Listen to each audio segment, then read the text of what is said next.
Hello friends, I am CA Anita Paliwal. Welcome you all. आज का video start करते हैं एग्जाम्पल के साथ। देखिए, आपके सामने एक एग्जाम्पल है जिसमें दो कंपनीज हैं, कंपनी ए और कंपनी बी। कंपनी ए ने अपने फंड रेज किए हैं इक्विटी शेयर और 10% लोन से। इक्विटी शेयर जो कि 10 रुपए का एक शेयर है, इससे कंपनी ए ने 15 लाख रुपए रेज किए हैं और 10% के इंटरेस्ट रेट पर लोन उठाया है 5 लाख का। कंपनी बी ने इक्विटी शेयर से पैसा उठाया है 5 लाख रुपए। 10 रुपए का एक शेयर है, इसका मतलब 50,000 शेयर इशू करे हैं और 15 लाख रुपए कंपनी बी ने लोन से उठाया है। तो दोनों का कैपिटल एम्प्लॉयड कितना है? कैपिटल एम्प्लॉयड यानी कितना पैसा कंपनी ने लगाया है। तो 15 लाख इक्विटी से लगाया है और 5 लाख लोन से, 20 लाख रुपए लगाया है। और कंपनी बी ने भी 20 लाख लगाया। तो दोनों कंपनी ए और कंपनी बी दोनों ने अपनी अपनी ऑर्गेनाइजेशन में 20-20 लाख रुपए लगाए हैं, दोनों ने same. Profit before interest and tax यानी कि जो ऑपरेशन से प्रॉफिट आ रहा है वो 30% है दोनों केस में। हम मान के चलते हैं ए और बी बिल्कुल सिमिलर बिजनेस कर रहे हैं, सबको सारे सर्कमस्टांसेस बिल्कुल सिमिलर हैं, प्रॉफिट भी बिल्कुल सिमिलर अर्न कर रहे हैं। जितना भी उन्होंने अपना कैपिटल एम्प्लॉय किया है, जितना भी उन्होंने पैसा अपने बिजनेस में लगाया है, दोनों के दोनों ही उसमें 30% की रेट ऑफ रिटर्न से प्रॉफिट अर्न कर रहे हैं। तो ए ने कितना किया है? कैपिटल एम्प्लॉयड का 30%, 6 लाख रुपए, और बी ने कैपिटल एम्प्लॉयड का 30%, 6 लाख रुपए।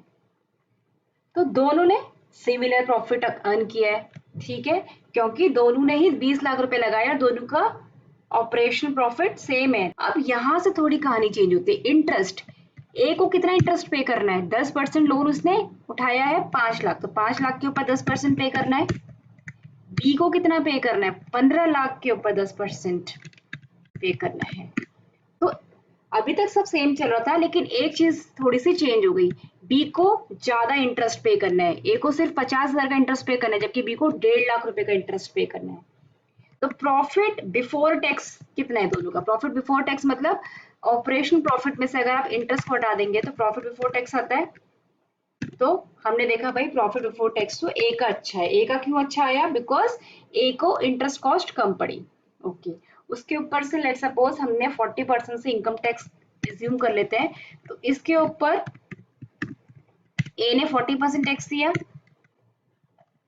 इसके ऊपर बी ने 40% टैक्स पे किया, राइट। तो ए को 2,20,000 का टैक्स पड़ा और इसको 1,80,000 का। प्रॉफिट आफ्टर टैक्स कितना बचा? पीबीटी में से आप अगर टैक्स हटा देंगे तो ये आपका प्रॉफिट आफ्टर टैक्स बचा, जो कि किससे बिलोंग करता है? शेयर होल्डर्स का। तो ये जो पैसा होता है that is the remaining profit which belongs to the shareholders, ये शेयर होल्डर के पास जाता है। मैं आपसे पूछती हूँ, दो कंपनी ए और बी में से कौन सी कंपनी अपने शेयर होल्डर को ज्यादा कमा के दे रही? तो आप ये एब्सोल्यूट नंबर देख के डिसाइड नहीं कर सकते। आप ये नहीं बोल सकते 3,30,000 का प्रॉफिट ज्यादा है तो ए अच्छा कमा रही है, नहीं। आप यहाँ पे एक टूल देखेंगे, ईपीएस, अर्निंग पर शेयर, यानी कि शेयर होल्डर अपने एक शेयर पे कितना कमा रहा है। तो ये 3,30,000 था टोटल पैट, लेकिन नंबर ऑफ शेयर होल्डर कितने हैं? नंबर ऑफ शेयर होल्डर यहाँ से देख सकते हैं, 1.5 लाख, 15 लाख का शेयर कैपिटल है, 10 रुपए का एक शेयर है, इसका मतलब इसके पास 1,50,000 के शेयर होल्डर हैं। इसके पास कितने शेयर होल्डर हैं? 50,000 है। तो यहाँ से आप देखिए कंपनी बी अच्छा कमा रही है अपने शेयर होल्डर के लिए। Have to see earning per share, कि एक शेयर होल्डर को एक शेयर पे कितना अर्निंग मिल रही है, कितना कमा रहा है वो। ए वाला 2.2, बी वाला 5.4। ऐसा क्यों हुआ? ऐसा इसलिए हुआ क्योंकि ए के पास नंबर ऑफ शेयर होल्डर्स ज्यादा है, बी के पास नंबर ऑफ शेयर होल्डर कम है। और हमने क्या बोला था, कौन सा कैपिटल कंपनी को महंगा पड़ता है? आउटसाइडर से लिया हुआ पैसा या ओनर से लिया हुआ पैसा? ओनर से जो कंपनी पैसा बोरो करती है, जिसको हम शेयर कैपिटल बोलते हैं, वो हमेशा महंगा पड़ता है। ये हमने अपनी पिछले डिस्कशंस में ऑलरेडी देखा था। ये जो 30% अर्न कर रहा है बी की, अगर हम बात करें, 30% अर्न कर रहा है ये शेयर होल्डर से, जो इसने पैसा लिया था 5 लाख रुपया, उसके ऊपर भी, और जो इसने लोन से 15 लाख रुपए लिया था उसके ऊपर भी, दोनों के ऊपर ये 30% अर्न कर रहा है। जबकि बी को, आउटसाइडर को कितना देना था? 10%। इसका मतलब इसने 5 लाख पे तो 30% अर्न किया, और जो 15 लाख था उसके ऊपर भी 10% अगर वो उनको इंटरेस्ट पे कर देगा तो 30 माइनस 10 20% इसने अर्न करा है, जो अगेन कहाँ जाएगा, शेयर होल्डर के पास। इसका मतलब शेयर होल्डर अपने पैसे पे तो 30%, 5 लाख पे तो 30% अर्न कर ही रहे हैं, यहाँ से 15 लाख के ऊपर भी 20% अर्न कर रहे हैं। अब एक और रीजन है कि why B's earning is more than the A's earning. देखिए जितना भी हमारा प्रॉफिट आफ्टर टैक्स होता है, ये प्रॉफिट आफ्टर टैक्स होता है, इसको कंपनी क्या करती है, या तो वो डिस्ट्रीब्यूट कर सकती है इसको डिविडेंड के रूप में अपने शेयर होल्डर्स को, या फिर उसको अपनी कंपनी के अंदर ही री इन्वेस्ट कर सकते हैं, जिसको हम रिटेन अर्निंग्स के नाम से जानते हैं। बीइंग अ शेयर होल्डर, अगर आपको आपके पास किसी कंपनी के शेयर्स है और कंपनी आपको डिविडेंड इशू करती है तो आपको बहुत खुशी होती है कि भाई डिविडेंड मिला है। पर अगर कंपनी, आप ये सोचिए, आपको डिविडेंड ना देकर रिटेन्ड कर ले पैसा अपनी बिजनेस के अंदर, तो आपको और ज्यादा खुश होना चाहिए। क्यों? क्योंकि डिविडेंड जनरली बहुत छोटा होता है, इतना बड़ा अमाउंट नहीं होता डिविडेंड का। कंपनी अपने प्रॉफिट को दोबारा से री इन्वेस्ट करती है अपने बिजनेस में, रिटेन अर्निंग्स में शो करती है, तो इससे शेयर होल्डर की जो नेटवर्थ होती है वो बढ़ जाती है। तो अगर हम नेटवर्थ की बात करें तो नेटवर्थ होता है जो आपकी शेयर कैपिटल, जो आपने डायरेक्टली कंपनी में पैसा डाला था वो, प्लस आपका रिजर्व एंड सरप्लस में जो पैसा पड़ा हुआ है कंपनी के पास। रिजर्व एंड सरप्लस में जो पैसा पड़ा है that belongs to shareholders only. जितना रिजर्व एंड सरप्लस का अमाउंट बढ़ता जाएगा नेटवर्थ बढ़ती जाएगी, और जितनी नेटवर्थ बढ़ती जाएगी तो ऑब्वियसली आपका जो शेयर का प्राइस है वो एप्रिशिएट करता जाएगा। तो आपको फिर क्या होगा, आप उस शेयर को जब मार्केट में बेचेंगे तो आप उससे ज्यादा मुनाफा कमा पाएंगे। दूसरा रीजन मैं आपको बता रही थी क्यों बी की अर्निंग ज्यादा है, उसका कारण ये है कि जो इंटरेस्ट का कॉस्ट है, जो इसने 50,000 बियर किया, इसने 1.5 लाख बियर किया है, that is tax deductible expense, क्योंकि इस खर्चे की इनकम टैक्स एक्ट में आपको डिडक्शन मिल जाती है।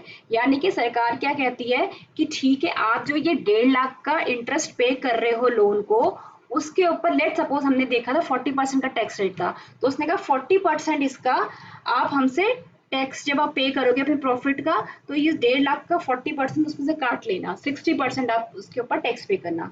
तो अगर सिंपल वर्ड्स में हम बात करें, सेल्स होती है उसमें से फिर कंपनी अपने सारे एक्सपेंसेस लेस करेगी, फिर जो निकल के आएगा प्रॉफिट, प्रॉफिट के ऊपर आपको टैक्स पे करना पड़ता है।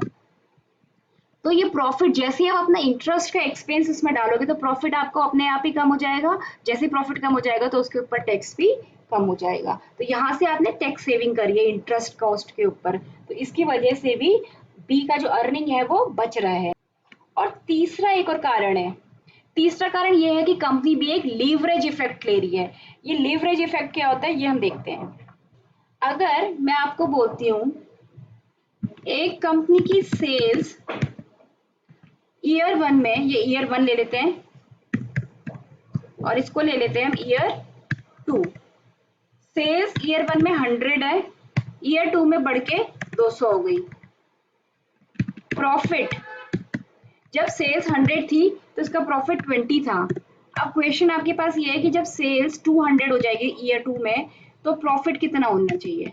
आप बोलेंगे अगर 100 पे 20 थी प्रॉफिट तो 200 पे 40 होना चाहिए, ये आपका आंसर हो सकता है। या आप बोल सकते हैं सेल्स अगर 100 थी प्रॉफिट 20 था, तो जब सेल डबल हुई तो प्रॉफिट मोर देन डबल होना चाहिए, it should be somewhere above 40।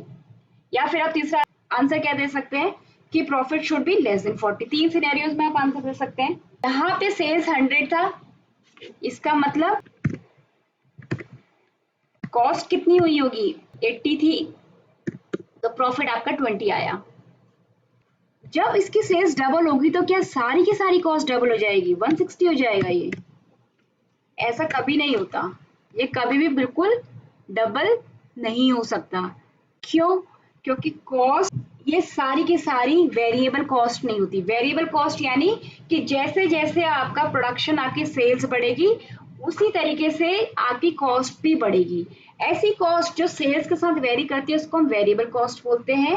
और कुछ कॉस्ट कंपनी के अंदर फिक्स्ड कॉस्ट होती है, यानी कि इररिस्पेक्टिव ऑफ योर सेल्स वो फिक्स्ड रहती है। हर फिक्स एसेट की अपनी कैपेसिटी होती है, जब तक वो कैपेसिटी अचीव नहीं होती तब तक वो कॉस्ट फिक्स्ड रहती है। कहने का मतलब है, लेट सपोज आप एक मशीनरी लेके आए अपनी कंपनी के अंदर, उस मशीन की capacity let suppose 1 lakh pens बनाने की है, प्रोड्यूस करने की है, ठीक है। आपने एक पहले साल में 100 पेन और उस मशीन की कॉस्ट लेट सपोज 50 लाख रुपए है, आपने पहले साल में लेट सपोज 10,000 पेन बनाए, तो भी फिक्स कॉस्ट 50 लाख ही रहने वाली है, क्योंकि मशीन तो वन टाइम खर्चा आप लेके आ गए। जब तक कि आप पूरे 1 लाख पेन बना रहे हैं तब तक आपकी फिक्स कॉस्ट सेम रहेगी, नहीं बढ़ेगी। हाँ, अगर आपको 1 लाख से ऊपर की पेन बनाने हैं तो आपको एक नई मशीन लेके आनी पड़ेगी। इट मीन्स जब आप कैपेसिटी को क्रॉस करेंगे तो आपको फिक्स कॉस्ट बढ़ेगी। अगर आप विद इन द कैपेसिटी काम कर रहे हैं तो आपकी फिक्स कॉस्ट कांस्टेंट रहेगी, वो नहीं बढ़ेगी। देखना पड़ेगा ये जो कॉस्ट आप 80 रुपीज ले रहे हैं, इसमें कितनी वेरिएबल कॉस्ट है और कितनी फिक्स कॉस्ट है। वेरिएबल कॉस्ट सेल्स के साथ वेरी करेगी, फिक्स कॉस्ट नहीं करेगी। तो मान लेते हैं फॉर द टाइम बिंग इसके अंदर ये जो कॉस्ट है 60 इसमें है वेरिएबल थी, 20 इसमें फिक्स थी, तो ये 80 बना था। तो जब आपकी सेल डबल हुई तो 60 ये तो 120 होगा, but this will remain 20 only. So cost कितनी आपकी आएगी 140, राइट। तो मैं एक बार इसको यहाँ पे 140 डाल देती हूँ, तो मेरा प्रॉफिट कितना होगा 200 माइनस 140, तो ये 40 से ज्यादा आया है। तो आप यहाँ से एक चीज नोटिस कर रहे हैं कि जितनी ज्यादा फिक्स्ड कॉस्ट होगी उतना ज्यादा प्रॉफिट बढ़ेगा जब आपकी सेल्स बढ़ेगी। तो हमने क्या देखा कि अगर आपकी कंपनी के अंदर फिक्स्ड कॉस्ट है तो जब सेल्स बढ़ेगी तो आपको उस फिक्स्ड कॉस्ट का बेनिफिट मिल रहा है। बेनिफिट एज इन कि आपकी फिक्स्ड कॉस्ट नहीं बढ़ रही है, तो जब सेल्स बढ़ेगी तो आपका प्रॉफिट ज्यादा तेजी से बढ़ेगा। यही देखा हमने, इसी को बोलते हैं लीवरेज इफेक्ट। यानी कि अगर 100% आपकी सेल्स बढ़ रही है तो आपका प्रॉफिट 200, 300, 400 टाइम इंक्रीज हो सकता है। क्यों? क्योंकि आपकी जो कॉस्ट का स्ट्रक्चर है इसके अंदर फिक्स कॉस्ट है जो कि सेम रहने वाली है, सिर्फ वेरिएबल कॉस्ट बढ़ने वाला है। तो इससे आपको प्रॉफिट इन्फ्लेट करने में फायदा मिला। This is called leverage effect. तो लीवरेज इफेक्ट आपको कब मिलता है? अगर आपकी कॉस्ट के अंदर फिक्स कॉस्ट इन्वॉल्व है, यानी आपकी कॉस्टिंग स्ट्रक्चर में अगर फिक्स कॉस्ट इन्वॉल्व है तो आपको लीवरेज इफेक्ट मिल सकता है। तो इसका मतलब ये नहीं है कि आप जबरदस्ती अपनी फिक्स कॉस्ट बढ़ाते जाओगे, पर हाँ जहां आपके पास ऑप्शन है, तो अगर आपकी कंपनी आपको दिखता है एक ग्रोइंग स्टेज पे है, अभी आपको लगता है आने वाले सालों में इसका सेल्स बढ़ने वाला है, अच्छी कंडीशन है आगे, तो आपको ट्राई करना चाहिए कि कंपनी में आप ज्यादा फिक्स कॉस्ट इनकर करें इंस्टेड ऑफ वेरिएबल कॉस्ट। मतलब वो सारे काम, लेट सपोज आप कोई काम स्टार्ट करना चाहते हैं, आपके पास दो ऑप्शन है, आप उसको आउटसोर्स किसी बाहर की कंपनी को दे दें या खुद ही इन हाउस करें। इन हाउस करेंगे तो आपको फिक्स कॉस्ट लगेगी, कंपनी के अंदर ये चीज को करेंगे। आउटसोर्स करेंगे तो वेरिएबल कॉस्ट होगी। तो आपको दिख रहा है कि सेल्स बढ़ने वाली है आगे फ्यूचर में, आप अभी ग्रोइंग ग्राफ में है, तो आपको क्या करना चाहिए? फिक्स कॉस्ट इनकर करने की कोशिश करनी चाहिए। क्यों? क्योंकि फिक्स कॉस्ट होने से आपको लेवरेज इफेक्ट मिलेगा। फ्यूचर में जबकि सेल्स इंक्रीज होगी तो कॉस्ट उतनी इंक्रीज ना होके प्रॉफिट बढ़ाएगी आपका। लेकिन अगर आपको इसका अपोजिट ट्रेंड दिख रहा है, आपको लगता है फ्यूचर में सेल्स घटने वाली है, सिचुएशन अच्छी नहीं है, तो उस केस में आपको गलती से भी फिक्स कॉस्ट पे ज्यादा रिलाई नहीं करना चाहिए। क्यों?